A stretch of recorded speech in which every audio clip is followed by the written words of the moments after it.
Penn State and Ohio State teed up at noon, Joe. One of the biggest games in the Big Ten this year. Arguably is for a lot of reasons. I mean, but you did have Oregon versus Ohio State. That was a big one too. But this is the second premier matchup in the Big Ten this year. Big question is, how is Drew Allar's health status? That is going to be the number one talking point throughout this week. Where is he at? Now, he didn't come back in the second half. They actually were still okay at quarterback. Andy Kotelnicki got some things going. And be honest with you, I don't know if the backup wasn't really a little bit more better fit for his offense. That's neither here nor there. But Ohio State and Penn State this weekend, Joe, how do you see it playing? Yeah, the first big thing here that you just brought up, Drew Allar's availability is going to be so critical for the outcome of this game. If he plays, and you brought up a good point here, Bo Perula, he played fantastically.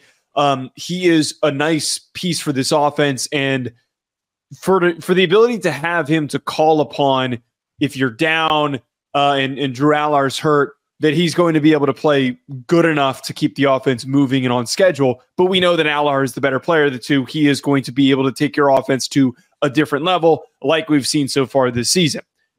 That's why having Allar is important. Outside of that, assuming that he plays, game time decision, one would assume that's just a ploy being used by James Franklin and the coaching staff to leave the ambiguity in that decision.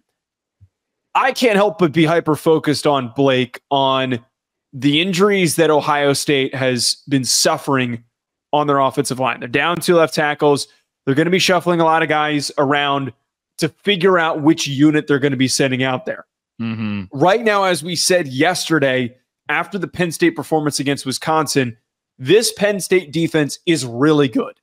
They are extremely stout and extremely dominant. They are not allowing many teams to pick up explosive plays at all. They're allowing 5.74 yards per attempt on passing plays, only 93 rushing yards per game. They are the epitome of consistency. And it all comes down to the biggest part here. Without a left tackle, you're going up against the best defensive end to this point this year in Abdul Carter. I don't know if I can trust your offensive line to slow down Abdul Carter.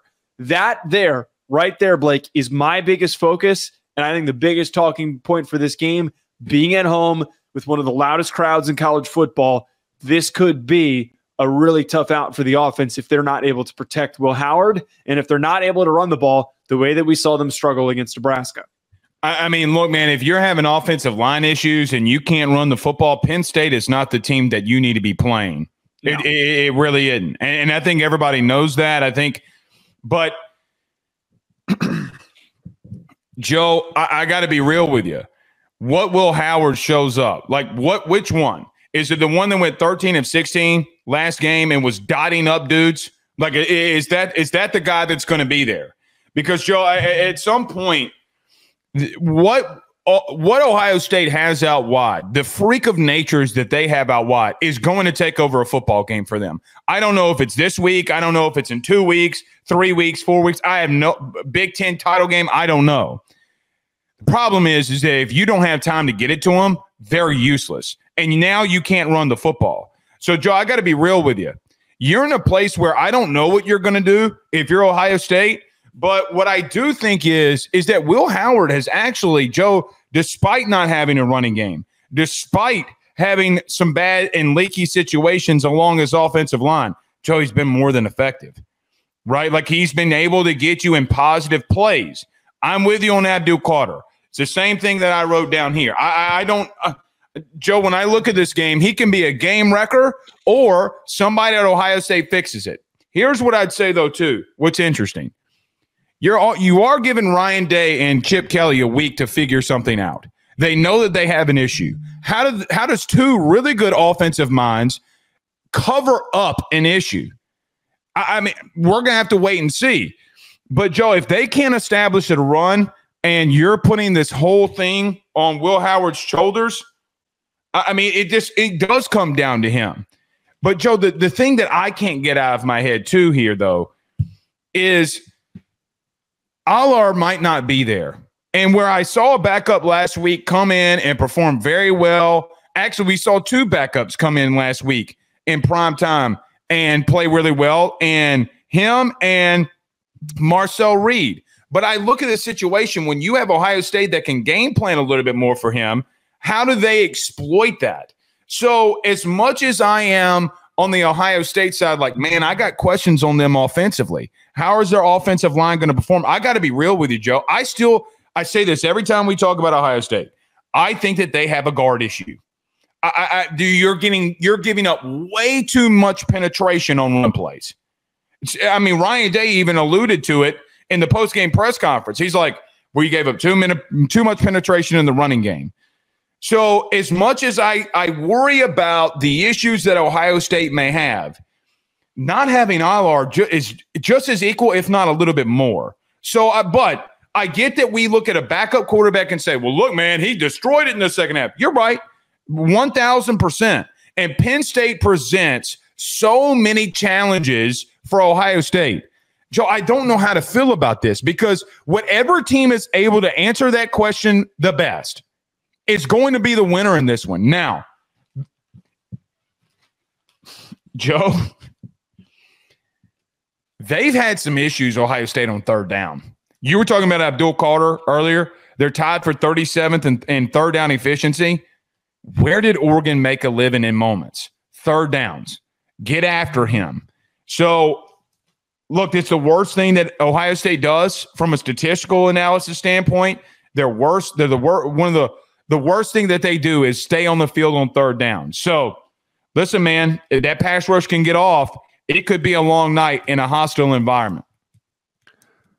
That's again, and it's just the most key thing to like really lock in on here is how does your offensive line perform? How does your offensive line handle this situation? And it's not just Abdul Carter. I know some people are pointing out that Danny Dennis Sutton was hurt last game. I don't know what his availability is, so it's not like this Penn State team is fully, completely healthy. But they still have talent.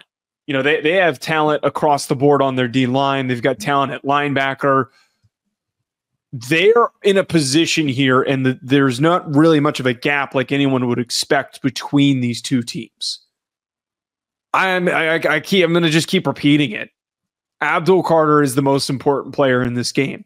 Alar's availability, I understand why anyone's going to bring this up. We're recording this on a Monday, so we don't know what the situation is. The current guess is that it will be a game time decision.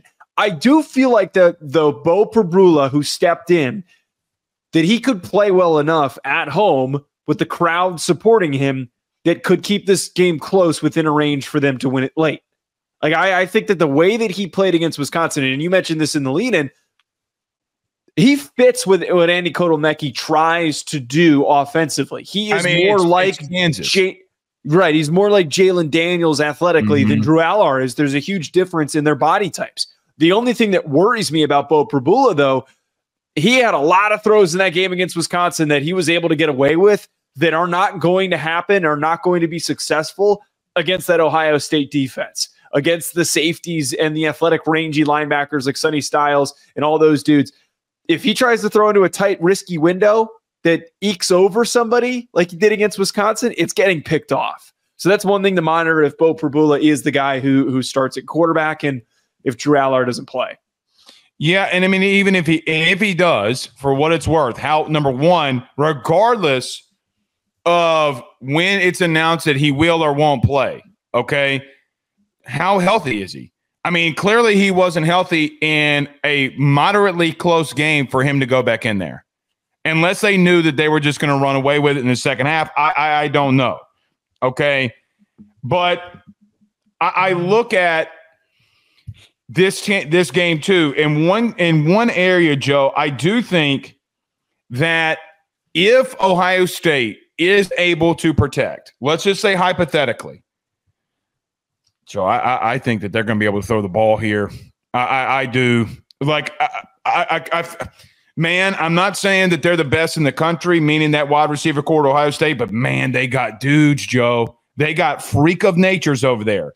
So here's the thing. If you're Penn State, you kind of need to play a little bit of keep away early too, because they're going to test you. I feel like that they're going to come out and test and see how this thing's working out and then formulate a game plan on how they're going to do things. But, man, I look at Penn State, and I know that their defense and secondary has been good, but man, I just think that you have weapons for Ohio State, whether it be the true freshman, whether it be Mbuka, regardless of who it is, and Jeremiah Smith, obviously the freshman I'm talking about, whoever it is, I think that they got a massive advantage there. Those receivers have been really good. Now, I will say this. There was one thing, Joe, that I felt like going back and rewatching that game today, I kind of was questioning, like, how locked in was Emeka Egbuka? Like, did you see that? Like, letting up on some rush, on some, like, routes? Like, I went back and watched it today, and Drew and Will Howard almost gets picked, and he's, like, slowing down on a route. And I'm like, I think you might be nitpicking that just a little bit.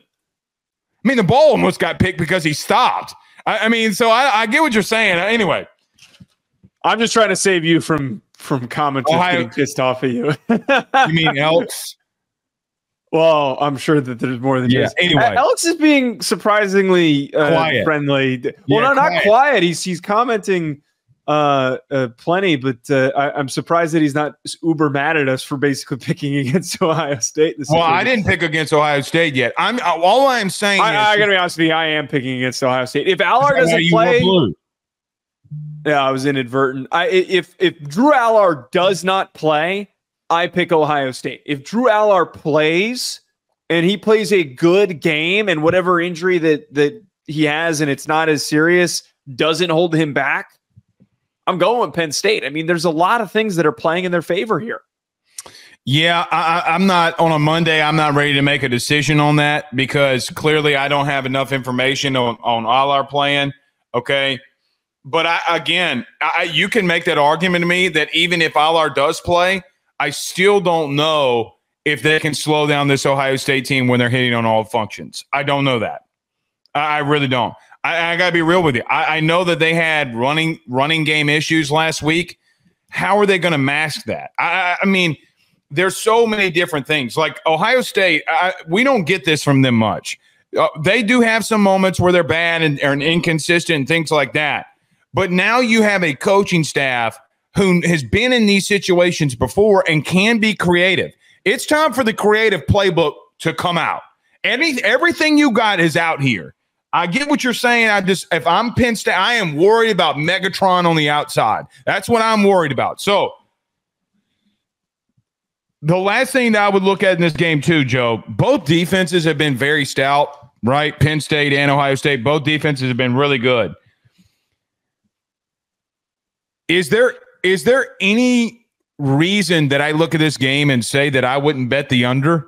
Right. Like, I think both offenses have had some struggles, injuries, whatever. And I'm like, man, this might be a low scoring dogfight. Like, we might get Big Ten, old school dogfight here. And I do think that Penn State's a little bit more healthier in the trenches offensively, for sure. That, man, if we got into like an old physical shootout, I think depth and health does play a little bit of a edge here. And I also, in that line, for Ohio State winning this game, one of the big advantages that they might have is that Penn State hasn't faced a front seven nearly this good. And inversely, no, they have not been tested like this, to your point. Ohio State has dealt with an opposing team's rushing attack that had success against them. So they have had time to figure out and to correct, and they've played better games since the Oregon game. I can't even think of like who's even the closest front seven that's challenged Penn State. I don't think there's really anyone who's in the stratosphere of Ohio State. I would say one, but you will clown it, and I'm not. USC. Yeah, because Joe, I still think that they have. Yeah, but that's not it. But that's not anywhere. That's still not anywhere close to Ohio State. No, you asked me what outside of Ohio State, who would be the toughest, and I would say, I mean, look, I don't think USC's front seven sucks at all, but they're not Ohio State, and I think that's fair. It's to this point though where Penn State's offensive success has been generated by the fact that they're able to run the ball creatively and better than most teams in the country. They're averaging almost 200 rush yards per game. They're deploying guys in some really, really unique manners to the point where you've got tackles lining up in the slot, leaving these massive splits between them and the guard, and then trying to create confusion. I don't know if that's going to work against a defensive line that is as athletic and as smart and as experienced as they are. That could be a big turning point for what you're talking about here, this game being low scoring and Ohio State just needing one big play from Emeka Ibuka or Jeremiah Smith to crack it open and win it for them. I'm telling you, brother, if you're leaky in their secondary, you're in trouble. Why are people saying that Ohio State's off a bye? I don't know. I mean, they literally almost lost to Nebraska last week. I unless I'm reading that wrong, I don't know. But yeah, all right.